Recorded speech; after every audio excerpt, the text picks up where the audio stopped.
Hello there everyone and welcome. In today's video we're just going to be going over the showcase that I had a while ago about a little interactive cutscene that we had. And you had to interact with the cutscene as you go along. For example, here you have to repeatedly press a button, or here you're attempted to press a button for you to make the jump. Just like games like God of War and stuff where there's cool stuff happening as you go and you can control the cutscene. I made two versions for this, both in C++ and blueprints.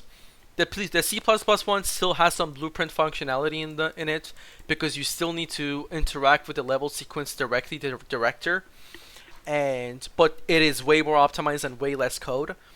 So like, it's basically more optimized. So I'm gonna be putting the files obviously down in the description if you guys don't want to go over all this.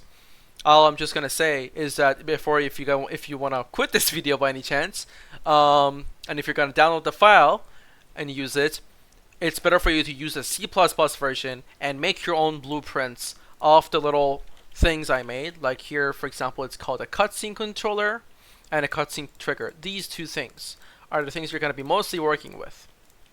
Okay. So let's get down to actually how this works. So I'm assuming you have a basic understanding of cutscenes and just cinematics in general, not cutscenes. This is just a cinematic camera that has a view, and I'm just having this as a character that is invisible because this is not the player character. So if I happen to have this enabled in the game, that is where the cutscene starts. And this is my character, and when we're playing around we don't want to make sure we have that little character over there and the cutscene starts or whatever. That's why I have this disabled in the game.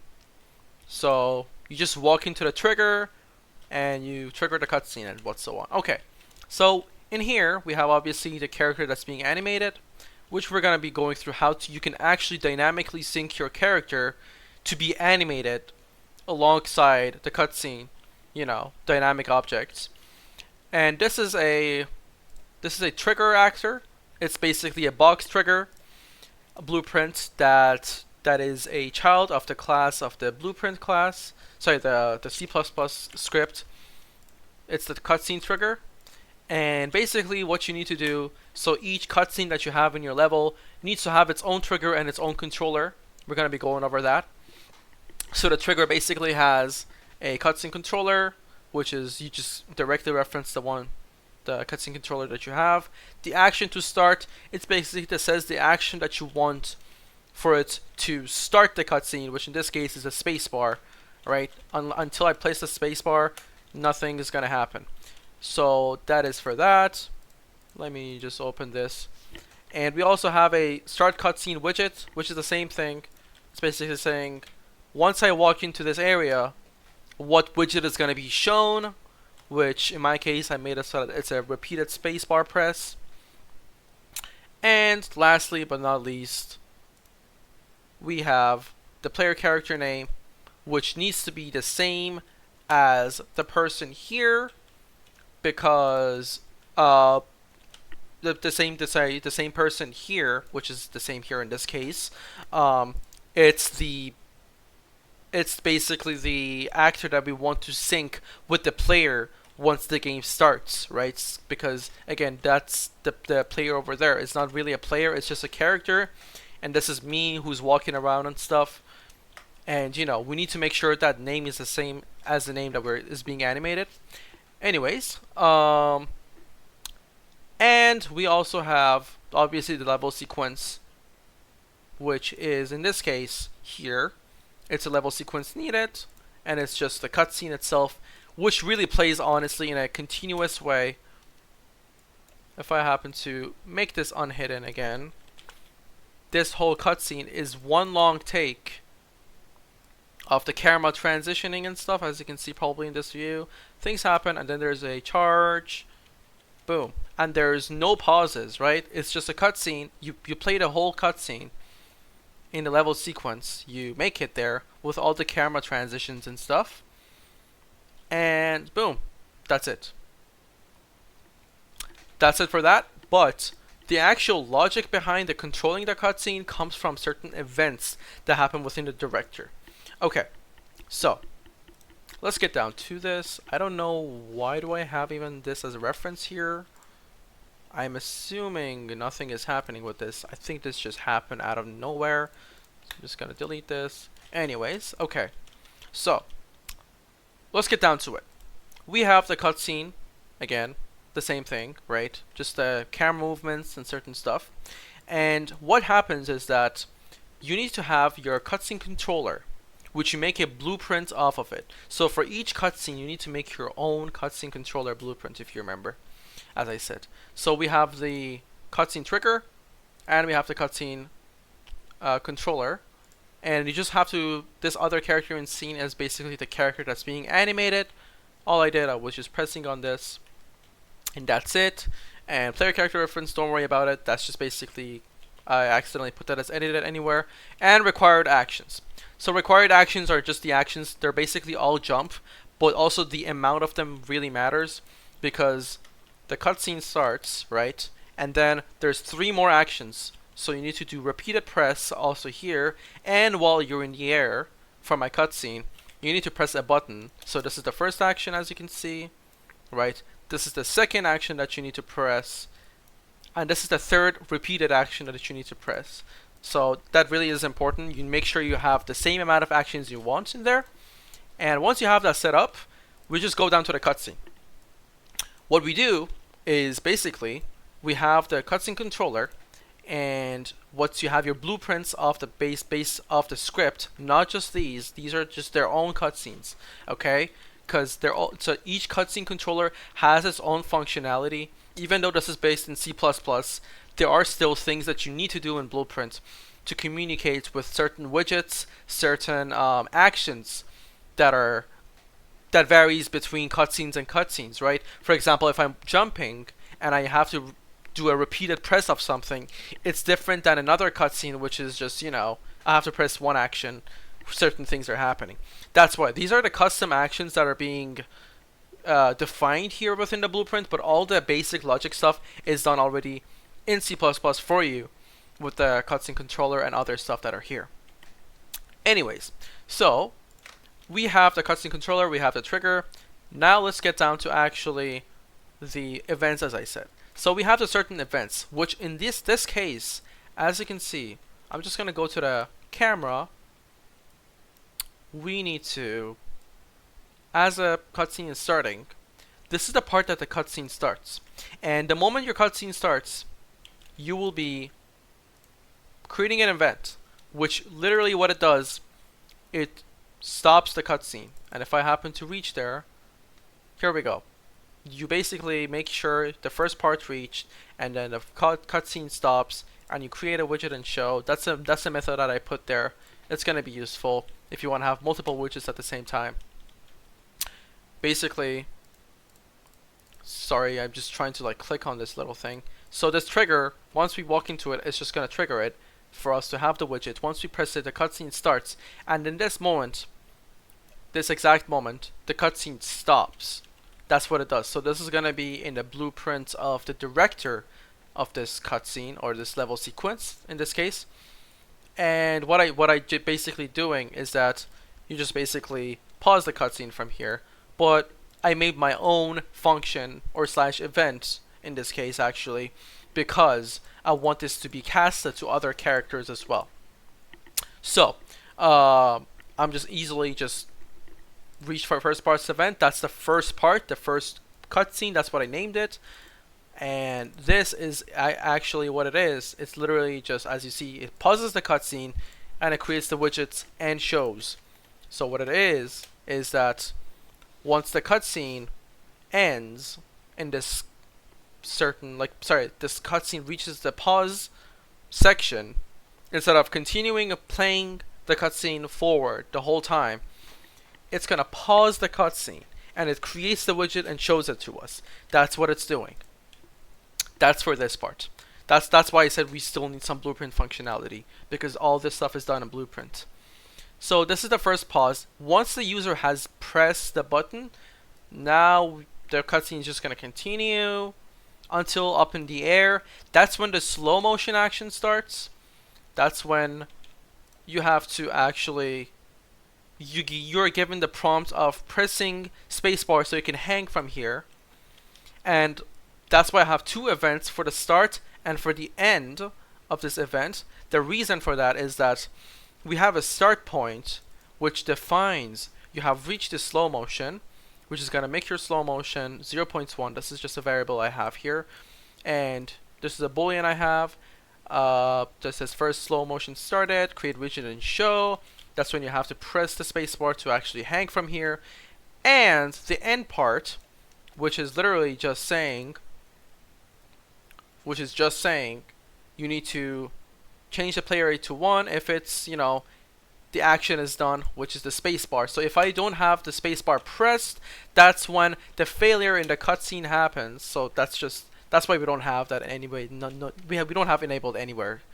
That's why it looks really weird if you have that in the game. I'm just gonna disable it. Boom.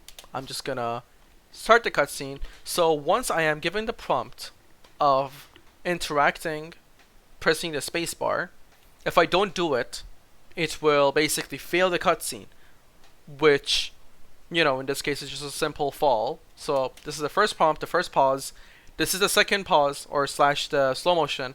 If I don't press anything right now, I'm gonna fail and I will die. And that's what happens. But if I happen to do it, I will start hanging and the rest of the cutscene will play.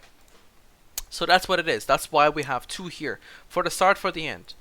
Here we go. First slow motion end. And we say if the action isn't done, right? If we press the space bar, we're going to change the playback rate to 1, which means play the cutscene at a normal rate.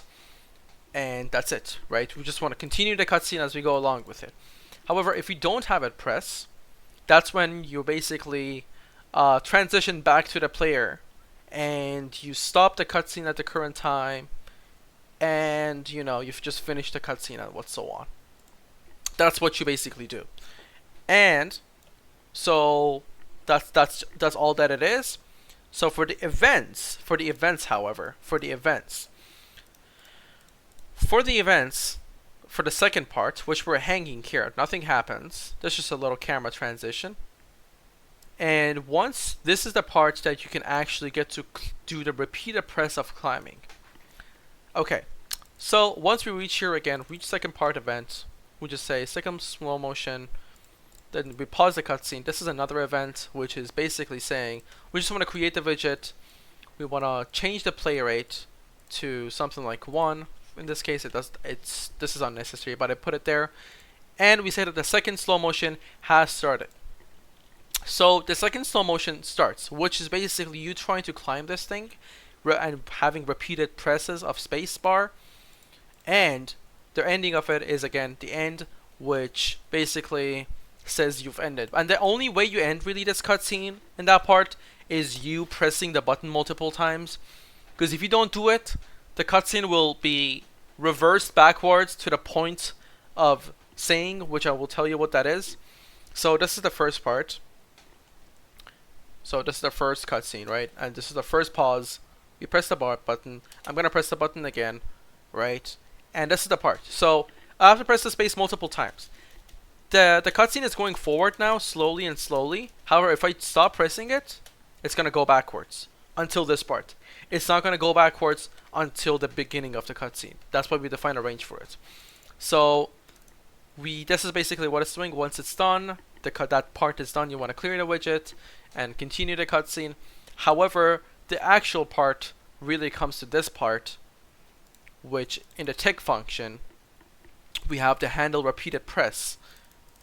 This is why. Okay, so we say if we have reached the second part, the slow motion, right? If we have if we reach the second slow motion, which is us pressing the repeated buttons, right? And we don't have the action done, which is, having it enough. We press the spacebar enough, so, we actually climb it.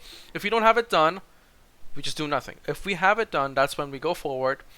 We'd say that basically this is a little float amount that we increase each bar the player presses the spacebar. So I'm just gonna have a little So we have a little C++ function that is called player actions. Action. And here we go. And it's really nothing. You need to define this in C++ in the blueprint. It's a blueprint function, but I gave it the action in C++. So if you happen to want to call it in C++ from somewhere, nothing bad will happen. What this really is just saying you need to have this defined already. So what I did, I just said override and then player action.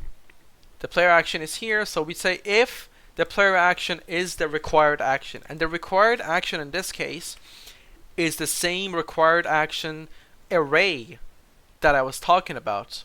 So if I happen to go here, the required actions, each time you do an action, it gets deducted, right? So that's basically what it is. So what we're saying is that we go one by one. When each action is done, we basically remove it from the array. That's the whole part of it that's we're doing. And whenever it's done, we'll remove the first one from the array until we don't have any more, which means the cutscene is done. So you need to make sure the amount of actions you have is the same amount you want to work with, right? So that's why this get required action is. So, and the action is really what is just the input action, which is the enhanced input, which we have it here. It's just in my case, it's just a jump. Here, we just have the jump, which is, you know, I set it up here, and that's about it, honestly. So when the player presses the space bar, right, and we say if the action the player provides, which is spacebar, they could press anything, right? But we want to make sure it's spacebar. If it's the same as the required action at this moment, that's when we go forward. And we say if the cutscene is playing, well, this is the part. So this really handles both parts of the actions. So what it means is that when you're in the air and when you press the spacebar, it handles it. Here it handles it. So it's just basically saying if the cutscene is paused, right, and you are pressing space, right, you just need to basically saying has cutscene started. If it hasn't even been started, because it hasn't been started, it's gonna continue playing. Has cutscene started, and then we just resume the cutscene and then section done. Boom, that's it. Obviously, we want to make sure that's why, again, another part is saying the second part reached. That's why I'm saying for the should clear widget, because at points we need to clear the widget for the player and show a new widget. That's what I'm doing. Like I'm clearing a widget here. So I'm saying if we haven't reached the second part, you want to resume it, because in the second part of the cutscene, which we're doing the repeated press, the cutscene technically is paused, and we're just navigating through it manually. Okay, so if the cutscene is paused, we'll do that. If it's not paused, we actually do a slow motion, which is, again, we check if we haven't already done the action. If we haven't done it, right? If we haven't done it, we basically go here to making. So the second slow motion amount, we make it so each time the player presses the spacebar, we add a 10 float value to the current one, and we check if it's greater than 100. That means the slow motion action is done. Boom. And if it's not done, well, obviously we don't do anything. However, this whole place, it's saying if it's done, right? If the whole thing is happening, so first slow motion action is done, right? And then change play rate, then boom. Then we check for the next action. So this is like action by action. That's why I'm doing this. So in this case, we're just using spacebar as an example. That's why I made it so that you guys can use whatever action you want based on the custom things you want. So, and really the handling really is handled in the tick function. Again, the handle repeated press, which we're saying if we haven't done the action so far, we get the delta time, a reference to it, and we set it to these certain things that these are. So basically all this is doing is that it's f interrupt to constant. So we're pressing the spacebar multiple times, right? And that's giving it 10 more values. But at the same time, we want the cutscene to roll backwards whenever the player is not pressing it enough or not pressing at all. That's where I'm trying to interpolate to 0 with a little bit with this custom speed, and I'm just gonna set it over there. And this is where the repeated action thing comes in. So the whole logic of this, which is, so we get this current time, that's a cutscene thing. We just get the current time of the cutscene that's playing. We get the frame value. And I made these two little functions in C++. One of them is get target frame proportional, get playback rate from speed in action. What these really are, if I can show you.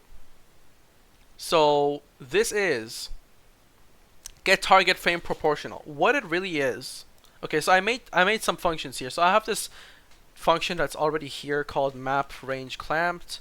It's already here, but I made my own version because for some reason the C++ version of it is weird. You can't really work with numbers, you have to work with ranges over there. So it really clamps and evaluate within the range. So what it is that if you have the float of your amount of the action done, which is 0 from 100, right? You want to make sure this is clamped between 0 and 100, and this action start, action end. What this really is that once you actually go to the cutscene, the second slow motion, the start of the action, the frame is 594, the end of it is 611. It's exactly these two. That's why you see these two numbers here. 594, 612. The reason I say 612 because I want to make sure you go past this thing. I haven't tested it till here, but it's gonna be the same thing. I just did it for safe causes. 594 to 612. Okay, that's why we have these exact values in here that you see here. The action start, action end. And the get frame proportional, basically what it does is that it gets the current amount of work done on the spacebar, like the repeated press in this case, and it tries to map from 0 to 100 to this frame range. So it's 594 to 611. It tries to map 0 and 100 to this place. This is some mathematical stuff. If you don't understand, that's okay. Just all you gotta know is that you gotta make sure you give it the exact values of the frames that you have. Better in this case, one more. In this case, this is 611. I'm gonna say 612. Sorry. And so that's what the get frame proportional does, right? We get the slow motion amount, 594, and this is the target. This is the target that we will be going for. And the get playback rate, what this really does is that it says if we are in the beginning of the action, right? If we are here, we do nothing. The playback is 0. That means the cutscene is stopped. If we are here, for example, and the cutscene should be here, the playback rate is negative. That's why we see the cutscene going backwards in time. And if a player is pressing the button multiple times, it's going to go positive because so if I'm here, the next target is going to be here instead of backwards. That's really what this function does. So I'm saying if the current, that means the current time, right? I have the current time. If the current is less than target, let's say I have not pressed it enough, I'm here, right? I'm going to go backwards.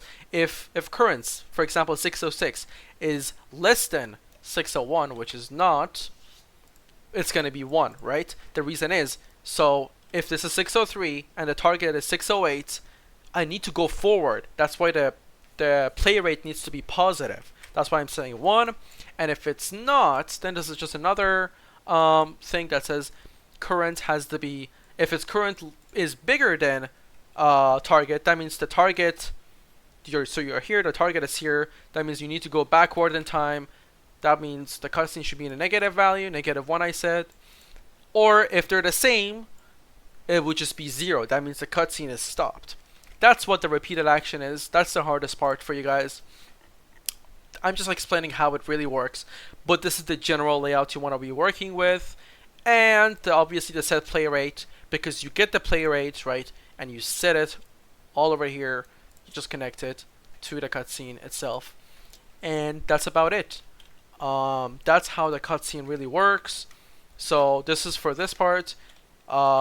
It's just a simple widget show, and I can show you that part. So this is for the controller. I really recommend you guys using this. If you guys want to edit it in your need, go ahead and do so.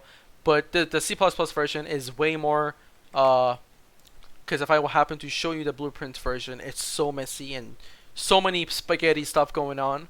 But this is kind of like organized. Obviously, again, these are custom actions, which varies from different cutscenes to cutscenes. This is a generic layout for all those things that I talked about. So for the cutscene trigger, it really doesn't have anything in the blueprint. It's just for us to actually place it in the world. The actual cutscene trigger, we say the moment the box overlaps, we want to show the player widget, right? And we want to start the cutscene.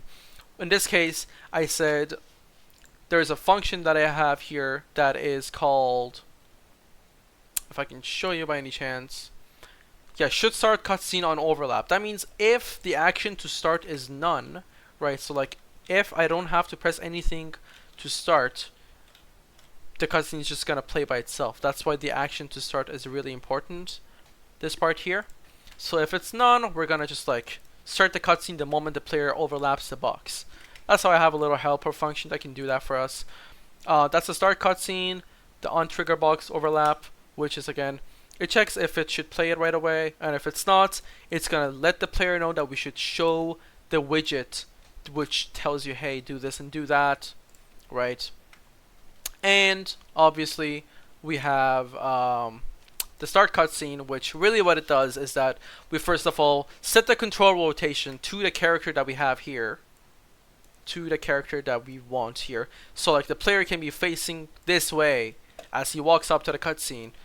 If I press this button, I will still be here. You can use interpolation and stuff, but that's just for the sake of time. I thought of doing this. So that's, you set the rotation of the player, you have to do it with control rotation, to the other character in the cutscene, which I referenced it here. The other character in the cutscene, it is in the trigger box, so if I happen to press on it, the other character in the cutscene, which is, sorry, in the controller, I just have to give it the reference. So I'm saying cutscene controller, other character cutscene, get actor rotation. I'm setting the rotation and the location of the player, right? My player could be, for example, standing here, but I want it to be exactly centered. So we change the player collision to false, we make them none, then we set the cutscene controller of the player character. That's just something I said to do if you want to do any manual stuff as well. This is not the version I'm working with, sorry, this is the Unreal's version, this is my version. So here we go, so we have the for defined actions that are in your cutscenes. I just have the action presses, right, and I just hook that into the player action function that I told you guys about. But this is the BP only, don't worry about this part. We also have the begin play function, which really what I'm doing is that I'm saying if the cutscene is finished, which is an event on the player character, if the cutscene is finished, you know, you're gonna cast a event to other surroundings if you want. I made that open for you guys if you want to do anything, which in this case I just showcased it that when the cutscene is finished, we just basically, you know, if we're dead, we just basically show the dead one, which is in this case the one where we're falling down. So, you know, that's that. But really, so we have that. We have the cutscene trigger again. So we have the set cutscene controller, so we can directly communicate with the cutscene controller here. That's why we have the cutscene controller and the player action and stuff.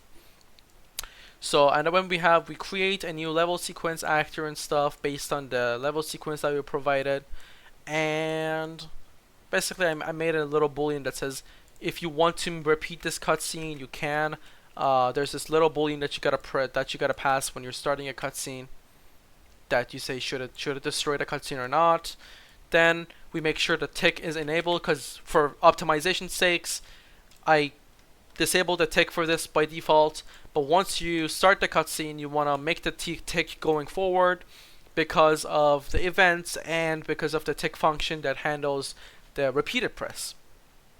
So that's for that. And then a binding, that's just a little function that basically, like a little part that checks for the name of the character, the player character that you have. That's the reason. So this player character here, which is not really the player character, that's what it's called, but it really is just a character. I really highly advise you guys to use a skeletal mesh instead of a fully on blueprint character, but because I had limitations with my animations and stuff, I couldn't really work with it, plus I already had started. I had to go along with it, but all you have to do is just switch it between meshes to characters. Plus, using characters is absolutely okay, because I made this character not tick at all, so it's basically almost the same as a normal object in your scene. So you need to make sure this name here, this character name, is your character name here. And it's not just here. You have to go make sure it's the same as the one that's being referenced here. So you might change the name here, but it's not going to change here. That's why you need to make sure you F2 and then, you know, copy and paste it exactly how you have it in your cutscene actor, the trigger. That's why I have it here. Once we found that binding in the cutscene, that's why this does the dirty job of the blueprint for us. If the binding is invalid, well, nothing will happen. But now is the part that we actually bind the player character, the dynamic one, like means the real one, us, to this guy. So this guy will actually be doing the animation work, as you see, but we are synced with it. That's how it works. So we add the binding of the player character to the binding, which is this little character here. And, well, binding from asset is false, don't worry about that. And then resume cutscene, which means basically starting the cutscene, and that's all that it works. So, and then yeah, again, the action is being handled in the blueprints and the character. This is a C++ character, by the way.